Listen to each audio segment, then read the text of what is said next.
Welcome to another edition of the Noles Podcast. I am your host, Gregory McCoy. This podcast is by a fan for fans. I am not a journalist. I am not a reporter. I am not an insider. I do not work for a website. The majority of my content comes from me, in my opinion. Other information comes from the internet. Today is February 14th, 2020. I got about 5 different segments for this episode. I hope you enjoy it. Let's go ahead and get started. First segment is entitled Florida State Duke Basketball Game Thoughts. And here's what I wrote about that. Florida State Duke basketball game thoughts from Monday night.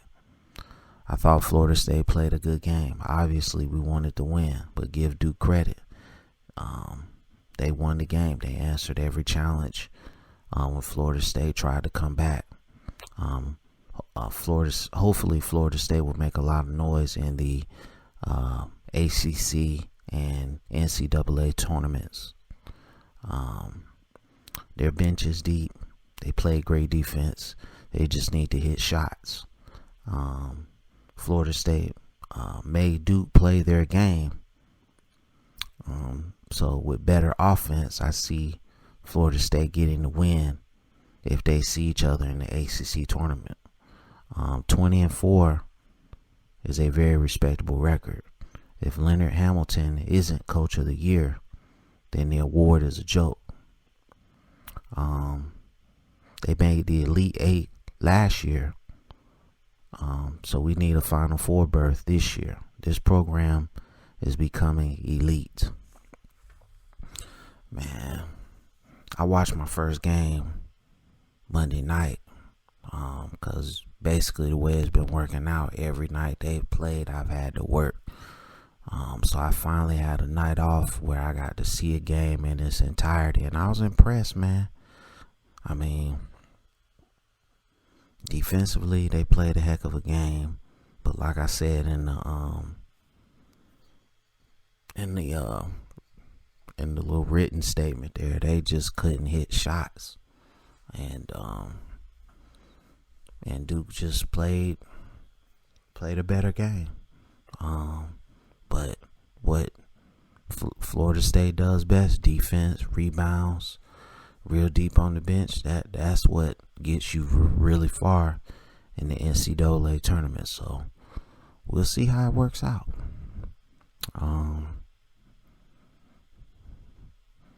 I think this basketball program, you got to start giving it credit at some point.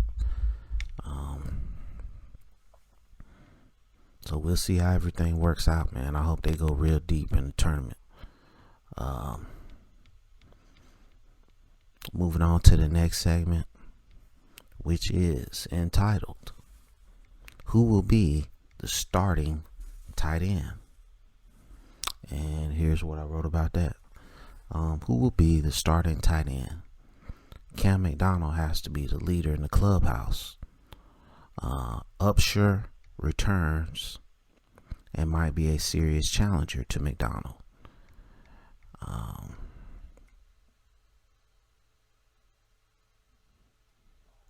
Everything is there for McDonald except blocking. His blocking needs work. If he can get his blocking up to snuff, you might have a first round pick. Upshur blocks better than McDonald. I've never seen him run any routes, so I can't comment on that. He left Florida State and came back, and now Upshur might be the starter. Boatwright and Markison are the freshman tight ends. They might see some playing time. I don't know. Norvell has stated that the tight end position is an integral part of his offense. I can't wait to see how they will be used. Just from watching the Memphis offense on YouTube, the the tight end is heavily used in his offense, man. And we know Cam McDonald is definitely a receiving threat. The only question marks about his game is really his strength and his blocking. So if he can somehow, get his strength and his blocking, on par with, some of the other tight ends throughout the country, hey man, you got something special on your hands. Like I said in the statement, I don't really have the other three guys. They haven't really. I think I've seen Upshur in a couple of games just blocking. I've never actually seen him run routes, so I don't know, his receiving ability or his route running ability. And we already know my philosophy on freshmen anyway. I always wait 1 year before I start to analyze them.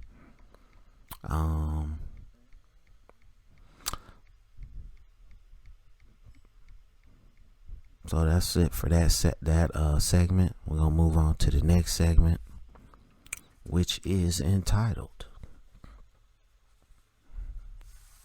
"Could the ACC ever get 2 teams into the college football playoff?" And here's what I wrote about that. Could the ACC ever get 2 teams into the college football playoff? Not no, but hell no. You think the SEC would allow that to happen? No way. Listen, in 2005, when that undefeated Auburn Tigers team got left out of the BCS title game, from then until now, I believe every championship game has had a SEC team in it. So the fix is in. The Southeastern Conference is college football, and the SEC will be represented every year, no matter what. Vanderbilt could run the table. They getting in. The ACC doesn't have the booster money like the SEC. It's a fact. So until the ACC gets their money way up, it's a moot point. 2 ACC teams in the college football playoff, that is very comical. It will never happen. The bottom would have to fall out of the SEC for this to happen. Look, man, everybody knows it's the SEC bias, man. Okay, I think in the last 20 years, I've heard Kurt Herbstreit say one time, maybe once, that the SEC was down, and that was the year that Auburn went undefeated, and they didn't get in. Ever since then, he don't say anything negative about the SEC. Not like that. Because when USC was on their run, hey man, I don't think they played the SEC team they didn't play them in 04 or 05. The SEC really got back in it in 06 with Florida. That's when they've been on that run since 06. SEC's been represented every year in every title game. So it is what it is. I mean, they've let a 2-loss SEC team into the national championship. So the fix is in, man. Okay. So let me know what you think about this segment. I mean, I'm telling you stuff you already know. I'm going to move on to the next segment. And it is entitled, "This year's slate of comic book movies stink. Now, please don't take this segment the wrong way, okay? Because it's going to sound like I don't want, people of color to play comic book characters, and I do. But let them play the characters that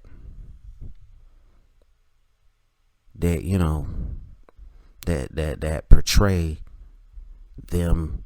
If Cyborg is black in the comics, let him be black in the movies.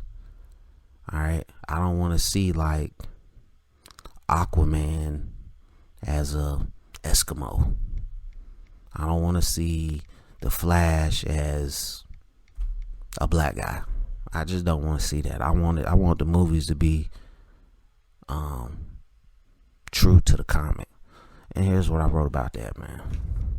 With the exception of Wonder Woman 1984, all the other comic book movies for 2020 look like 5-star garbage.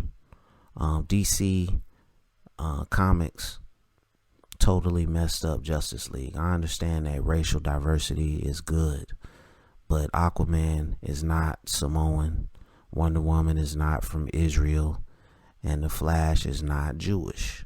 I'm not a racist at all, but can we stick to the comics just from the standpoint of the character look? Is that asking too much? Is Green Lantern going to be I don't know, Greek? Let's stop the nonsense. There are so many characters in the DC universe that represent each race. Use one of them. Don't change the great characters to something that they're not. I hate when directors change the characters to their liking. What's next? Superman is going to be from Australia? Please. No. Again, I love racial diversity. I just want the comic book movies to stay true to the character origin. Alright, I don't think that's asking for too much. I mean, you're not going to make Wolverine, a black guy. And I'm black. So, alright, just like I wouldn't want, say, I don't know, only guy I can think of right now is Black Lightning. I wouldn't want Black Lightning to be a white dude. You see what I'm saying? I would want him to stay black. Okay? But, these directors, they change things around. I don't know why they do that. So, I mean, it's a whole bunch of different movies coming out. Black Widow and Birds of Prey and they can keep all that. Wonder Woman is the only female superhero that I really care about. Okay? She's the only one that gets any kind of, recognition from me. So, we'll see what happens, man. But thus far, from what I've seen, not a good comic book movie slate. Alright. And next segment. That concludes that segment. Here's the last segment. Does Florida State need a mascot throughout basketball and football games? And here's what I wrote about that. Does Florida State need a mascot throughout games? I don't think the Native Americans in Florida would approve of a white guy doing Native American war dances and war chants. Also, I don't think that an actual Seminole Native American would do it either. So what's the alternative? How about someone dressed up in a renegade costume? I love this idea. I can't be the only Florida State fan that wants a full-time mascot. If anything, just to combat the Gators and the Canes with their mascots. It could just be something to hype up the crowd. I think Doak Campbell needs this as soon as possible. It could just be the horse in a Florida State football uniform, nothing fancy. And let him do what mascots do, keep the fans energized. I would love to see that, man. I love the Chief Osceola Renegade thing, dropping the spear in the middle of the field. I love that. But I also would like to see a mascot throughout the game. I think that would really pump up the crowd, and in football and basketball games.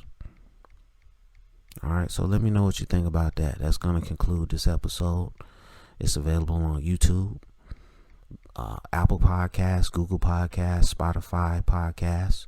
If you're listening to this on YouTube, please scroll down to the description, click on one of the links, and rate, review, and subscribe. I really need you guys to do that for me. And as always, go Noles.